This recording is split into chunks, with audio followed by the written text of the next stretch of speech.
बस बहुत हो गया। या तो आप ये नौकरी छोड़ दीजिए या आज शाम तक मुझे 5,000 रुपए ला के दे दीजिए, मुझे कूलर लेकर आना है। दिमाग खराब हो गया क्या तुम्हारा? नौकरी छोड़ देंगे तो काम क्या करेंगे? और थोड़ा आराम से बोलो, मीम समंदर ही बैठी है अभी। हाँ हो गए पागल, अपने बच्चे के बारे में सोच सोच के हम पागल हो गए हैं। वो गर्मी में तड़प रहे हैं, आपको दिखता नहीं है क्या? अरे तो कहाँ से लाएंगे 5,000 रुपए? कूलर लेने की बात कर रही हो तुम? ले लेंगे कूलर। और छोटी की तबीयत खराब इतनी भी नहीं हुई है, बुखार हुआ है उसको, बस ठीक हो जाएगी वो। जाओ तुम अभी यहाँ से। सिर्फ बाप है आप, हमारी बेटी बुखार में तप रही है, 102 बुखार हो गया और आप उसको कूलर नहीं लाके दे सकते? आपको शर्म नहीं आती बिल्कुल? तुम ना औरत बुद्धि में दिमाग ही नहीं होता है कसम से। जाओ यहाँ से अभी, बाद में बात करेंगे तुमसे। जाओ शाम को बात करेंगे, आ जाएगा 5,000 रुपए। खाने का पैसा नहीं है, इनको कूलर लगवाना है। जाओ। मेरे ऑफिस के बाहर क्या चल रहा है? हम मुझे नहीं पता, आई डोंट नो क्या हो रहा है क्या नहीं। एक काम करो, इस गार्ड को मेरे ऑफिस में भेजो। ठीक। मैं कहीं नहीं जाने वाली, मैंने कह दिया है ना। हाँ, क्या तमाशा लगा रखा ऑफिस के बाहर? क्या लड़ाई झगड़ा कर रहे थे तुम मियां बीबी? कुछ नहीं साहब, कुछ नहीं, वैसे ही बात कर रहे थे बस। ये ऑफिस है, तुम्हारा घर नहीं, समझे? और तुम्हें पता है ये सब मैम ने सुन लिया है, तुम्हें अंदर बुला रही है, अंदर आओ। औरत बुद्धि में दिमाग ही नहीं होता है। मेम साहब बुलाइए अंदर, नौकरी चली जाएगी फिर कहीं खाने का पैसा नहीं है। जी मैडम, बुलाया आपने हमको? हाँ बुलाया था। कितना टाइम हो गया तुम्हें यहाँ काम करते हुए? हमको 1 तारीख से काम शुरू किए थे, 15 दिन हो गया मैडम। और 15 दिन में मेरे ऑफिस के बाहर क्या तमाशा लगा हुआ था? कौन थी वो जिससे तुम इतना लड़ाई कर रहे थे? मैडम वो हमारी धर्म पत्नी थी। आप तो जानती हैं औरत का दिमाग। फालतू बहस कर रही थी। हम माफ़ी मांग लेते हैं आपसे, माफ़ कर दीजिए। आज के बाद कभी ऐसा नहीं होगा। हमसे गलती हो गई, हमने उसको ऑफिस का एड्रेस बता दिया। हमें बताना ही नहीं चाहिए था उसको। वो चिंता करती है ना, कभी कभी हम देर हो जाती है तो इसलिए बताना पड़ा, नहीं तो हम बताते भी नहीं। मैडम माफ़ कर दीजिए। बहस किस बात की हो रही थी? अगर वो आई है तो किसी बात पे लड़ाई कर रही होगी ना? किस बात पे लड़ाई हो रही थी? छोड़िए ना, हम माफ़ी मांग तो रहे हैं, बात को ख़त्म करिए ना। वैसे भी चली गई वो। मैंने बोला तुम्हें कि मैं तुम्हें नौकरी से निकाल रही हूँ? मैं बस पूछ रही हूँ कि बहस किस बात से हो रही थी? दरअसल मैडम वो हमारी 2 साल की बेटी है रानी, उसको बहुत तेज बुखार हो गया है मैडम। गर्मी बहुत ज़्यादा पड़ रहा है ना, तो गर्मी की वजह से बुखार में तप रही है बेचारी। और हमारे घर में सिर्फ एक पंखा लगा हुआ है और आप तो जानती हैं दिन में वो भी गर्म हवा फेंकता है। तो हमसे कह रही थी कि कूलर लगवा दो, तो उसी बात पे बहस कर रहे थे मैडम। अभी अभी नौकरी लगाया मैडम, कूलर कहाँ से लगवा देंगे? आप खुद सोचिए ना। हम समझाए उसको, बीमार ही पड़ी है, 2-4 दिन दवाई देंगे, वो PCM वाला गोली आता है वो देंगे, ठीक हो जाएगी। सुन ही नहीं रही है बात को। बच्चे तो बीमार पड़ जाते हैं ना, ऐसे बार बार थोड़ी बच्चा जो मांगेगा दे देंगे। माहौल के हिसाब से ढलना भी तो पड़ता है ना मैडम। बच्ची है तो ठीक हो जाएगी। तुम्हें ये बात समझनी चाहिए, तुम्हारी बीवी बिल्कुल सही है अपनी जगह। एक बात बोलूं, जब एक औरत माँ बन जाती है ना, तो उसके लिए उसकी पूरी दुनिया उसका बच्चा ही हो जाती है। वो सामने किसी और को नहीं देख सकती, वो सिर्फ अपने बच्चे की तकलीफ देखेगी। तो क्या गलत बोला उसने? सही तो बोल रही है कि कूलर लेके आ जाओ, और तुम उस पर ही चिल्ला रहे हो, उसी को सुना रहे हो। तुम खुद सोचो, तुम्हारी छोटी बच्ची है, इतनी गर्मी है बाहर, अगर उसकी ज्यादा तबीयत खराब होगी तो? अभी तुम कूलर नहीं लेके आ रहे, लेकिन हॉस्पिटल में जो पैसे लगेंगे वो तो देने पड़ेंगे ना। इतनी सी बात के लिए मेरे ऑफिस के बाहर इतना हंगामा कर दिया तुम लोगों ने। मैडम देखिए, हम भी बाप हैं, बुरा हमको भी लगता है। रात को जाते थे तो पहले इतना खेलती कूदती थी वो, अब ऐसे बिस्तर पे रहती है बेचारी के शरीर में जान ही नहीं बची है बिल्कुल भी। तो हमें भी बुरा लगता है, लेकिन मैडम क्या करें? अब बताइए ना, गरीब आदमी हैं। अब या तो हम अपना नौकरी देख सकते हैं, घर में रोटी पानी दे सकते हैं, या फिर उसको कूलर ला के दे सकते हैं मैडम। और मैडम आपसे कैसे मांग सकते हैं, आप खुद बताइए ना। 15 दिन हमको यहाँ काम करते हुआ है, अगर हम आपसे ऐसे पैसा मांगेंगे, आप हमको नौकरी से निकाल दी फिर? मैडम आप जानती हैं हमको पिछली बार नौकरी से क्यों निकाला गया था? दरअसल ठंडी ज़्यादा पड़ने लगा था, तो घर में हमारा रजाई था, थोड़ा फट गया था। तो हमारी बीवी बोली कि कंबल ले आओ, वो बहुत गर्म रहता है। 1000 रुपये का कंबल आता है मैडम। हम अपने मालिक से 1000 रुपया मांगे, हम पे गुस्सा आ गया, हम पे गुस्सा करने लगा बहुत ज़्यादा। हमने समझाया कि हमको एक कंबल का जरूरत है, हमारी बेटी को ठंड लगता है। इतनी सी बात पे थोड़ा सा बहस हुआ और उसने हमको नौकरी से निकाल दिया मैडम। अब इतनी मुश्किल से एक नौकरी मिली है, जब तक नौकरी नहीं थी मैडम, हम जानते हैं वो राशन वाला आटा मिलता था, उससे रोटी बना के पानी के साथ खाने लग गए थे।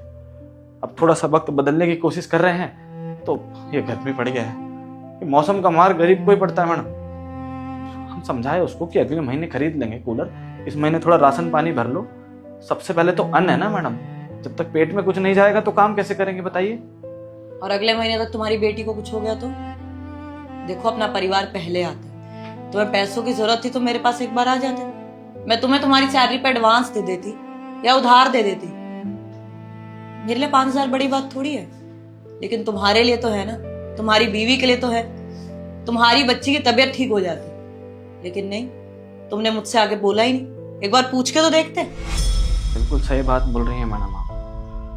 हम भी सोचे हैं मैडम, ऐसी बात तो नहीं है। और ऐसा नहीं है कि कहीं से पैसा नहीं मांगे। हम चाचा के बच्चा से पैसा मांगे थे, वो मना कर दिया। आप तो जानती हैं, जब पैसा होता है तो सब रिश्तेदार अपने होते हैं, जब पैसा नहीं होता है तो कोई अपना मानता ही नहीं है। हम एक काम करेंगे, इस महीने की तनख्वाह से राशन वासन भर लेंगे, अगले महीने की तनख्वाह से कूलर ले आएंगे छोटा मोटा। नहीं तो काम करेंगे, एक वो टेबल पे रखने वाला फैन आता है ना, वो ले लेंगे। ठीक हो जाएगा मैडम, कोई दिक्कत नहीं है। अब आदत तो पड़ेगी ना धीरे धीरे करके उसको भी। समझती हूँ तुम्हारे पहले के एक्सपीरियंसेस सही नहीं है, लेकिन ये कंपनी तुम्हारी पुरानी कंपनी की तरह नहीं है। यहाँ पे सब फैमिली की तरह रहते हैं। किसी भी एम्प्लॉय से जाके पूछ लो, अगर उनको फैमिली में प्रॉब्लम होती है, पर्सनल कोई भी प्रॉब्लम होती है, सब मुझसे आके बात करते हैं, मुझे बताते हैं। मैं अगर मदद कर पाती हूँ तो करती हूँ, क्योंकि मैं तुम सबको परिवार मानती हूँ। और अब तुम भी इस परिवार का हिस्सा हो, तुम्हारा भी हक बनता है। आके बोलो कि इस चीज की जरूरत है, तो कोई ना कोई सोल्यूशन निकालेंगे। लेकिन अगर तुम मुझे बताओगे ही नहीं तो मुझे पता कैसे चलेगा कि तुम्हें किस चीज की परेशानी है? तुम तो छुपा रहे थे मुझसे परेशानी, और ऐसे ही तुम्हारी बेटी गर्मी में परेशान होती रहती। अगर एक बार आके पूछ लेते तो क्या हो जाता? ज्यादा ज्यादा ना बोल देती ना मैं। देखो, हमारी कंपनी में यहाँ पे ऐसा नहीं चलता। यहाँ पे सब मिलजुल के रहते हैं और एक दूसरे की सोचते भी है। मुझसे नहीं, मुझसे नीचे वाली पोस्ट के किसी भी इंसान से अगर तुम बोल देते ना, तो वो भी तुम्हारी मदद करते। मेरी कंपनी में मैं यही देख के अपॉइंट करती हूँ कि इंसान दिल से अच्छा होना चाहिए। कामयाब तो हर कोई हो जाता है। एक मिनट,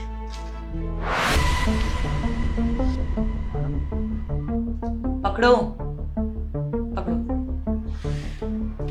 गिनो कितने?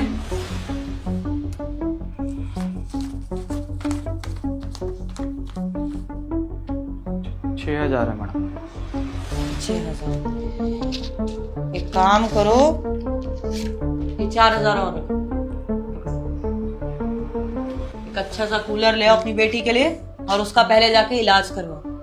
देखो, मुझे पता है कि तुम लोगों के लिए खाना ज्यादा जरूरी होता है, पर ये बात मैं बता रही हूँ, तबीयत से ऊपर कुछ नहीं। और वो भी बच्ची की। अगर उसकी तबीयत खराब हो गई तो कितनी कोशिश कर लो, कितने बड़े बड़े हॉस्पिटल में चले जाओगे तब भी ठीक नहीं करा पाओगे। Prevention is better than cure. मतलब पहले ही सावधान हो जाओगे तो अच्छा रहेगा। पहले हॉस्पिटल जाओ, अपनी बेटी की दवाइयां कराओ, उसकी तबीयत ठीक करवाओ पहले, और घर पे कूलर लेके आओ। अगर और किसी चीज की जरूरत है तो मुझे आके बोलो, मैं बैठी हूँ यहाँ पे। मैं नहीं चाहती कि मेरी कंपनी में कोई काम करता है तो वो परेशान हो जाए। अरे तुम्हारी बीवी के चेहरे पे टेंशन दिखी थी मुझे, तब जाके मैंने तुम्हें यहाँ पे बुलाया। देखो, परिवार से ऊपर कुछ नहीं है, समझ आई है? ठीक है मैडम, बहुत बहुत धन्यवाद आपका मैडम। अब वो हम ये कह रहे थे कि हम ना, देखो, हम झूठा वादा तो नहीं करेंगे आपसे। हम 10 महीने में पैसा लौटा देंगे। 1,000 रुपये महीने का आप काट लीजिएगा, आपको भी परेशानी नहीं होगी और हमारे घर का खर्चा भी चलता रहेगा। मैडम बहुत बहुत धन्यवाद आपका। हम कल ही कूलर खरीद लेंगे सुबह सुबह जाके। पैसे कटवाने की कोई जरूरत नहीं। मैंने मांगे तुमसे पैसे, इतनी मदद मैं कर सकती हूँ। तुम तो अपने काम से भी ज्यादा मेहनत करते हो।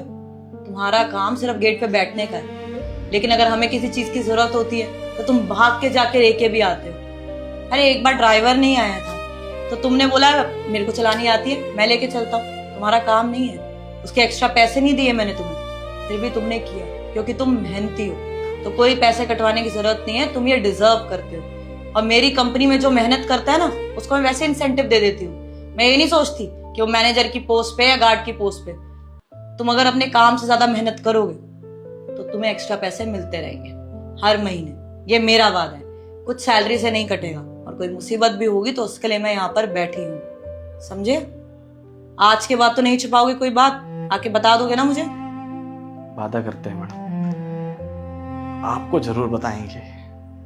आज ऐसा लग रहा है कि हमारे परिवार में एक सदस्य और जुड़ गया। हमारी बीवी और हमारी बच्ची थी आज तक, लेकिन आज एक बहन का सहारा मिल गया हमको। मैडम, आज ना हमारे दिमाग में कीड़ा था वो निकल गया। हमको यही लगता था कि ये जो अमीर लोग होते हैं ना, ये छोटों को हमेशा दबाते हैं, कुछ समझते नहीं है। लेकिन आज समझ में आ रहा है कि असली अमीर कौन होता है, जो सिर्फ पैसे से नहीं, दिल से भी अमीर हो, वही है एक असली अमीर, जिसको इंसानियत पता हो कि सामने वाले को इंसानियत कैसे दिखाई जाती है। आज आपने मैडम हमारी बेटी की बीमारी के आगे इन पैसों को कुछ नहीं समझा। मैडम वादा करते हैं आपसे, हम हमेशा साथ देंगे आपका, और भगवान ने चाहा और आपने चाहा तो जिंदगी भर यहाँ पे काम करेंगे आपके पास, कभी छोड़ के नहीं जाएंगे आपको। वादा रहा आपसे। अपनी बेटी को जरूर लेके आना है यहाँ पर। और हाँ, एक काम करो, आज ऑफिस में वैसे भी ज्यादा काम नहीं है, सैटरडे है तो आधा स्टाफ आया नहीं है, तुम हाफ डे लेके चले जाओ। पहले अपनी बेटी को डॉक्टर के पास दिखाओ, दवाइयाँ लो और फिर कूलर लेके घर चले जाओ, ठीक है?